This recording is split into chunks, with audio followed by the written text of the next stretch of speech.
वंचित बहुजन आघाडीच्या पत्रकार परिषदेमध्ये महाराष्ट्राच्या अध्यक्षा रेखाताई ठाकूर आहेत, त्याच्याचबरोबर भारी बहुजन महासंघाचे असणारे अध्यक्ष अशोक सोनवणे आहेत आणि पक्षाचे असणारे प्रवक्ते सिद्धार्थ मोकळे आज महाराष्ट्रातल्या कार्यकर्त्यांची आणि वंचित बहुजन आघाडीची कार्यकारिणीची बैठक आज आम्ही बोलवलेली आहे। या बैठकीमध्ये राजकीय चर्चा आणि त्याच्याच बरोबर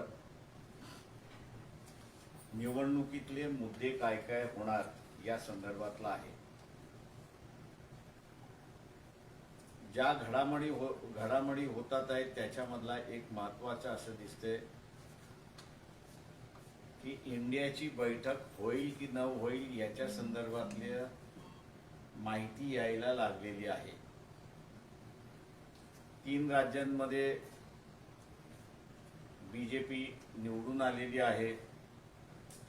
वर्तमानपत्र आणि मीडिया या सर्वांनी बीजेपीची पिछेहाड होईल असं म्हटलं होतं, पण उलटं घडलंय अशी परिस्थिती आहे।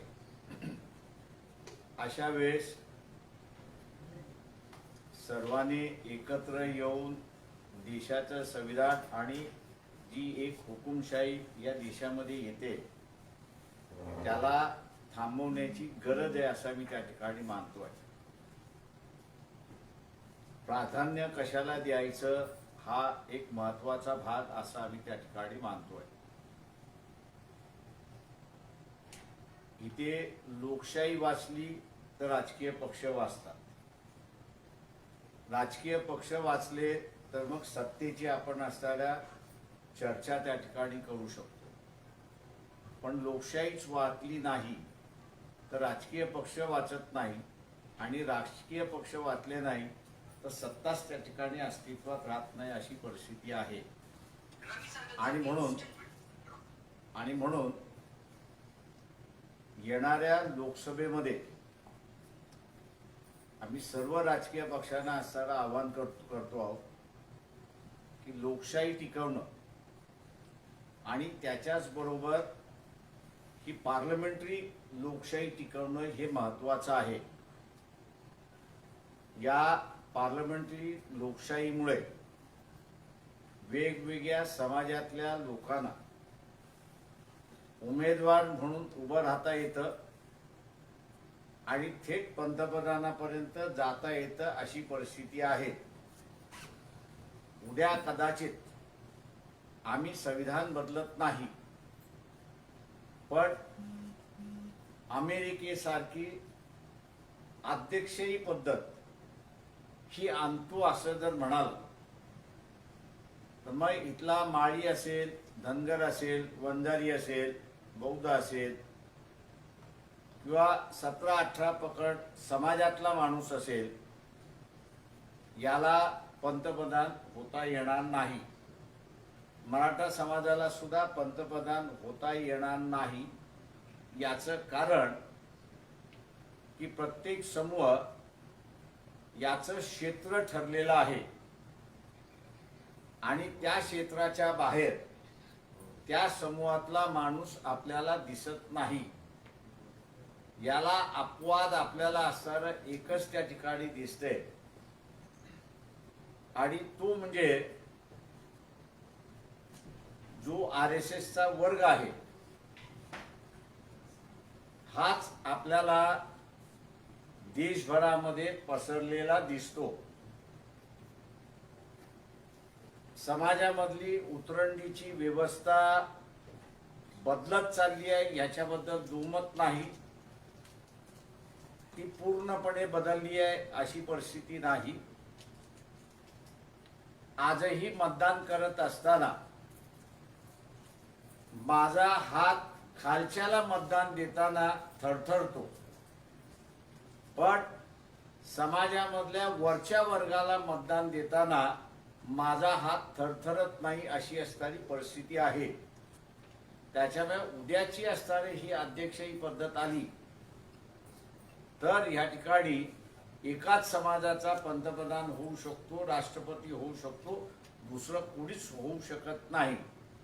हा धोका आहे लोकशाहीला, असं पार्लमेंटरी लोकशाहीला धोका आहे असं मी त्या ठिकाणी मानतो.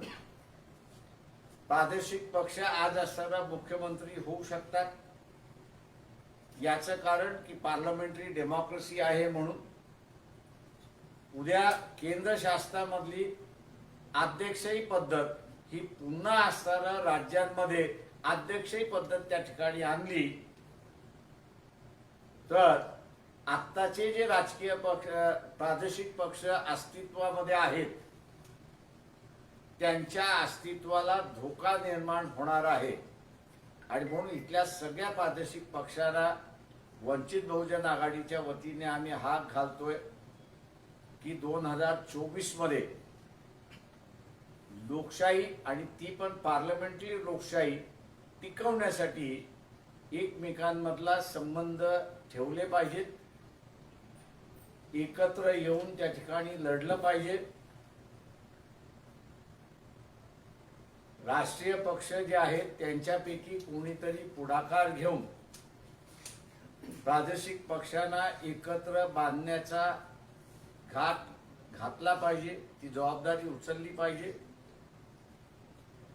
आणि ती जबाबदारी येत्या 100 दिवसामध्ये उचलल्या जाईल असं आम्ही त्या ठिकाणी मानतोय. महाराष्ट्रापुरतं बोलायचं झालं तर आम्ही असणारा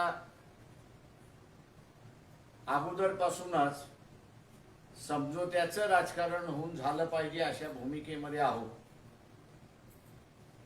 आपले कितीही असेल तरी विरोधक जे आहेत त्यांची ही ताकद आपल्याला ओळखल्या आली पाहिजे. आज दुर्दैवाने जे विरोधक आहेत हे विरोधक नेत्याला आणि कार्यकर्त्यांना जेलमध्ये टाकण्याचं काम, डांबण्याचं कामकाज त्या ठिकाणी चाललेलं आहे. आणि एकंदरीत आम्हाला विरोध करणार असाल तर आपली प्रकरणं आम्ही उखडून काढू आणि आपल्याला आतमध्ये टाकू अशी भीती देत अनेक राजकीय पक्षांना आपल्या बरोबर घेण्याचा प्रयत्न ह्या ठिकाणी चाललेला आहे. अशा ह्या पार्श्वभूमीवरती जे ह्या ताकदींना विरोध करू शकतात, RSS BJPला असताना विरोध करू शकतात, त्या सगळ्यांनी येऊन एकत्रितपणे होऊ घातलेल्या लोकसभेच्या निवडणुका लढवल्या पाहिजेत असं आवाहन वंचित बहुजन आघाडीच्या वतीने आणि महाराष्ट्र कार्यकारिणीच्या वतीने या ठिकाणी मी करत आहे. आपण आता विचार. ज्याप्रमाणे तुम्ही म्हटलं त्याप्रमाणे इंडिया आघाडीची बैठक पुढे ढकलण्यात आली. त्याचं कारण असं कळते की बरेच नेते जे आहेत ते उपस्थित राहू शकणार नाही. खरं तर नेते उपस्थित राहू शकणार नाहीत की वेगळं काही कारण? मी आम्हाला आता असताना जे आहे गरज अशी वाटते की राज्यामधल्या पक्षांचं अस्तित्व ठेवून पार्लमेंटरी डेमोक्रेसी टिकवणं याला प्राधान्य दिलं पाहिजे. आणि ते जर प्राधान्य ठरलं तर मला वाटतं इथे असताना समझोता होण्यामध्ये हरकत होणार नाही अशी परिस्थिती आहे. दुसरा प्रश्न असा आहे की भाजपच्या विजयानंतर ठाकरेंच्या शिवसेनेमध्ये आपल्याला ती अस्वस्थता पाहायला मिळते सध्या गेल्या काही दिवसांपासून. अशातच आघाडीसोबत उद्धव ठाकरे राहतील की वंचित सोबत नवा एक पर्याय आघाडीचा तयार करतील काय? वर्षा अगोदर आम्ही असं एकत्र लढणार असं जाहीर केलंय. आम्ही वारंवार त्यांना असं सांगतो की महाराष्ट्र विकास आघाडी जी आहे या महाराष्ट्र विकास आघाडीशी आपले जे संबंध आहेत त्या संबंधातून सीट शेअरिंग करून घ्या.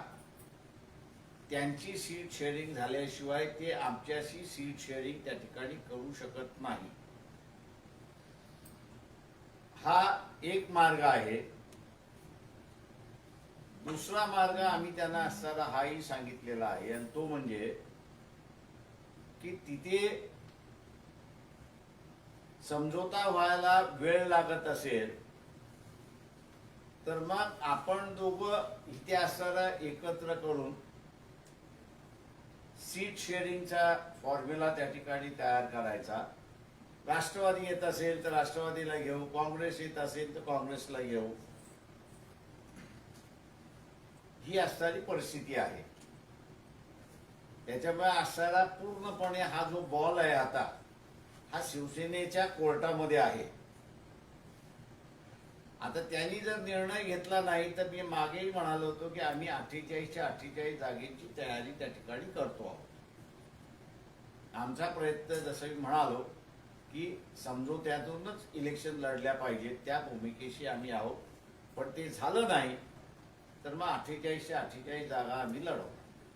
दुसरा एक प्रश्न असा आहे की ज्याप्रमाणे तुम्ही काल देखील उल्लेख केला होता आणि आजही तसंच वक्तव्य जे आहे ते उद्धव ठाकरे यांनी उद्घाटनाच्या वेळेस केले शाखेच्या, ते म्हणजे बॅलेट पेपरवरच निवडणुका हवा यांनी यासाठी शिवसेना आग्रही आहे.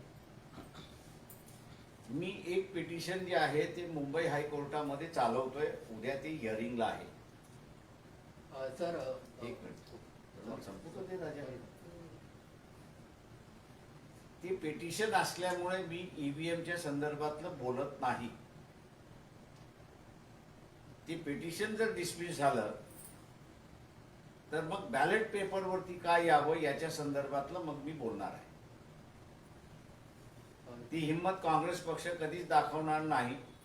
कारण का 2004 साली मी ज्यावेळेस पडलो होतो त्यावेळेस माझं स्वतःचं स्टेटमेंट होतं की मला लोकांनी पाडलं की ईव्हीएमनी पाडलं. असं जर मला कोणी विचारलं तर मी असं म्हणेन की मला ईव्हीएमनी पाडलं.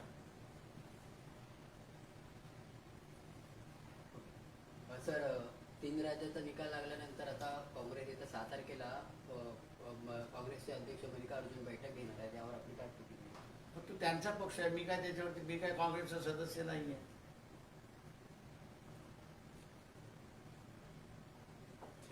चलो थँक्यू. चला जेवायला जॉईन करू सगळेजण. आपल्या सगळ्यांना इस बैठक में जो नई राजनीतिक परिस्थिति उभर रही है उस पर चर्चा हम लोग कर रहे हैं. साथ ही साथ ये खबर भी आना शुरुआत हो गया है कि इंडिया अलायंस की बैठक जो है वो शायद होगी या नहीं होगी, ऐसे अटकली लगाई जा रही है. ऐसे परिस्थिति में हम लोग मानते हैं कि जो अहम मुद्दा यहाँ पे चल रहा है वो संविधान का है. आज जितनी भी रीजनल पार्टियां हैं, नेशनल पार्टियां हैं, ये पार्लियामेंट्री डेमोक्रेसी होने की वजह से बचे हुए हैं, ऐसा हम लोग यहाँ पर मानते हैं.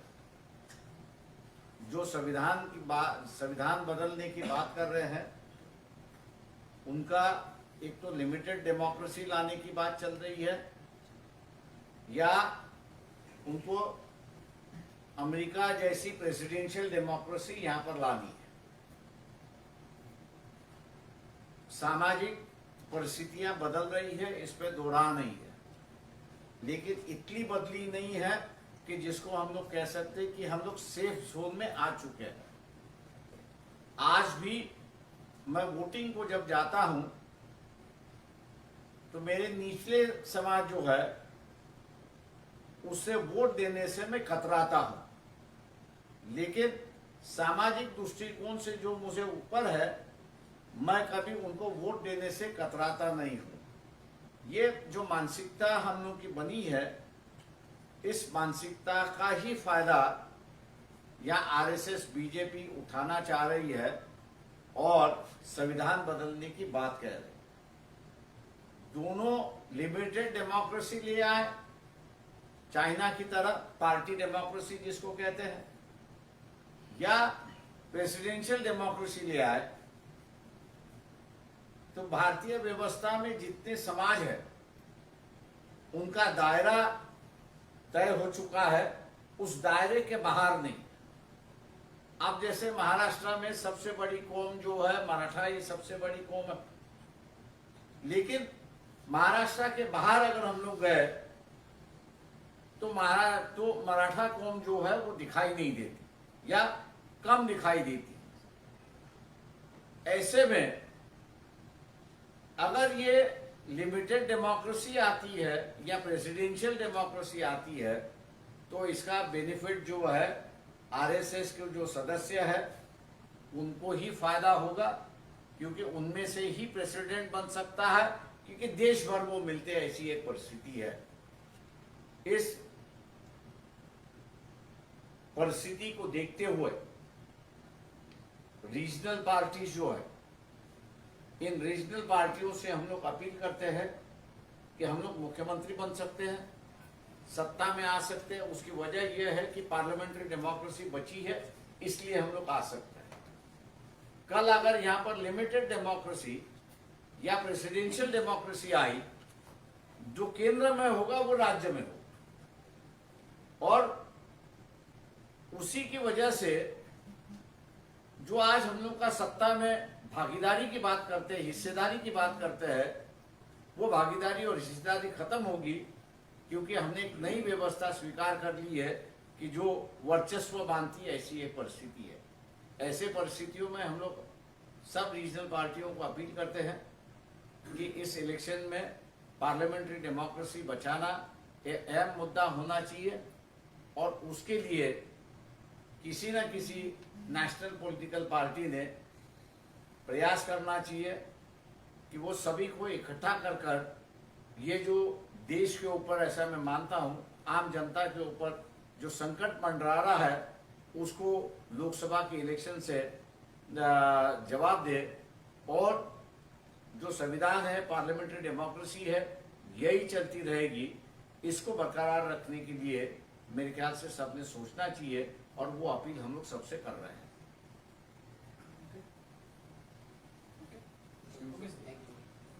काही प्रश्न नाही? चलो, थँक्यू.